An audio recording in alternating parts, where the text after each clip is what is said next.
হচ্ছে reverse power protection of synchronous generator. এটা করার সময় প্রথমে আমরা রিভার্সে যদি ধরি, আমাদের হচ্ছে প্রাইম মুভার আছে এখানে। তো প্রাইম মুভার আমরা দিব ভ্যারিয়েবল ডিসি। এই যে আমরা এখান থেকে ভ্যারিয়েবল ডিসি দিব।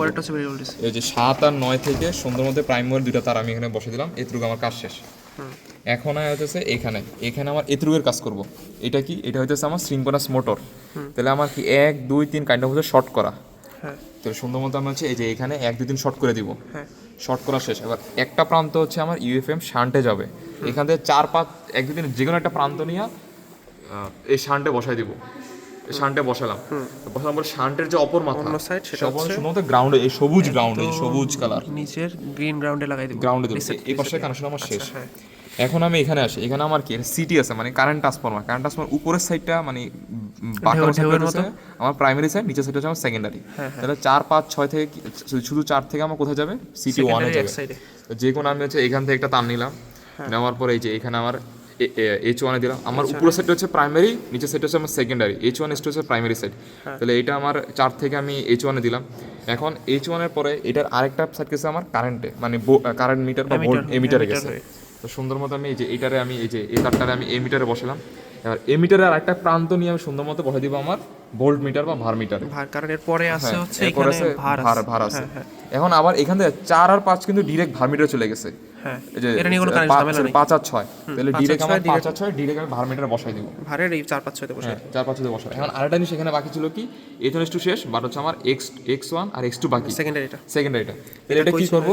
এই যে সেকেন্ডারি একটা হচ্ছে i1 i2 হয়ে দেন হচ্ছে আমার a1 এ, আরেকটা সাইড হচ্ছে a2 তে, ডাইরেক্ট a2 তে। তাহলে সুন্দর মধ্যে আমি x1 টারে একটা ভোল্ট এমিটার দিয়ে কানেক্ট করে দিয়ে সুন্দর মতো এখানে আমি a1 এ বসাবো। আর এখান থেকে আরেকটা সাইড x2 ডাইরেক্ট আমার a2 তে চলে যাবে। এই যে x2 ডাইরেক্ট a2 তে চলে গেছে। তাহলে আমার এই কানেকশনটাও আমার শেষ। কারেন্ট ট্রান্সফরমার কানেকশন শেষ। ভারের কানেকশন। এবার ভারের আউটপুট থেকে আমার টিজিএ তে নিব। টিজি মানে হচ্ছে ট্রান্সমিশন আমার এইটা। তাহলে এই যে এই তিনটারে সুন্দর মতো আমি টান দিয়া এই যে এখানে নেব। মনে রাখতে হবে কি আমার অল টাইম জিরোতে আমি বসাবো। নিচে যেটা জিরোতে আমি বসাবো। এবার 1 থেকে সুন্দর মতো আমি সিঙ্ক্রোনাস মডিউলে নিয়ে নিব। কারণ কি এইখানে হচ্ছে সিঙ্ক্রোনাস মডিউল এই CR1 থেকে ক্রস করে এটা গেছে সিঙ্ক্রোনাস মডিউলের এই সাইডে। আচ্ছা, এবার সিঙ্ক্রোনাস মডিউলের যে আরটা আছে সেটা আমি কম্পেয়ার করতে হবে গ্রিডের সাথে। এটা নিয়ে আমরা একদম 3 ফেজ কানেকশনটার সাথে গ্রিডে কানেকশন দিয়ে দিব। হ্যাঁ, এই সিঙ্ক্রোনাস মডিউলের আরেক সাইড। হ্যাঁ, গ্রিডে কানেকশন দেওয়া শেষ।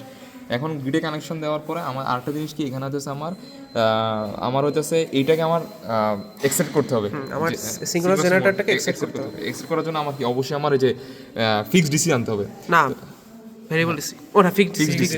হ্যাঁ, ফিক্সড ডিসি আনতে হবে। এন্ড ফিক্সড ডিসি আনতে হলে একটাই সমস্যা, আমার 8 থেকে আমি ডাইরেক্ট যাব না। আমার যেতে হবে হচ্ছে আমার টিজি CR2 তে। এই যে এখানে লেখা আছে CR2, এই যে এটা মিস করা যাবে না। এখানে CR2 দেওয়া আছে এক্সেলেশন। CR2 তে সুন্দর মতো এখানে যাব এবং CR2 এর যে আউটপুটটা, CR2 দুই সাইডে সুইচ। হ্যাঁ, CR2 এর আউটপুটটা নিয়ে মানে একটা ভোল্ট মিটারে এমিটার বসাবো। ওইটার আউটপুটটা সুন্দর মতো আমি সাথে দিয়ে দেব, মানে সাথে দিয়ে দেব। আর এটা 8টা তো অটোমেটিক ডিরেক্ট নিউট্রালে চলে যাবে। আর এটা হচ্ছে অটোমেটিক আমার একদম ইয়েতে ওই যে এক্সাইটেশনের নেগেটিভে চলে যাবে। এখন আরো একটা কানেকশন বাকি কি আমার হচ্ছে এই যে এতটুক বাকি আছে। এই যে এতটুক এটা হচ্ছে ভোল্টেজ ট্রান্সফরমার। হ্যাঁ, তো ভোল্টেজ ট্রান্সফরমার কি আমার CT1 থেকে আমি যে H2 টা বাইর করছিলাম, এই যে H2 থেকে সুন্দর মতো আমি হচ্ছে এই যে এটা হচ্ছে ভোল্টেজ ট্রান্সফরমার, এখানে H1 এ বসাই দেব। হ্যাঁ, এটা হচ্ছে প্রাইমারি সাইড, এটা হচ্ছে আমার সেকেন্ডারি সাইড। কারণ প্রাইমারি আরেকটা প্রান্ত আছে, সেই প্রান্তটা কিন্তু আমার এখানে গ্রাউন্ড করা। তাহলে গ্রাউন্ড শুধুমাত্র গ্রাউন্ড আমি জানি সবুজটা গ্রাউন্ড, আমি এটা গ্রাউন্ড করে দিব। আমি করা শেষ। আর হচ্ছে সেকেন্ডারি সাইড কি একটা গেছে A3 তে, একটা গেছে আমার A4 এ।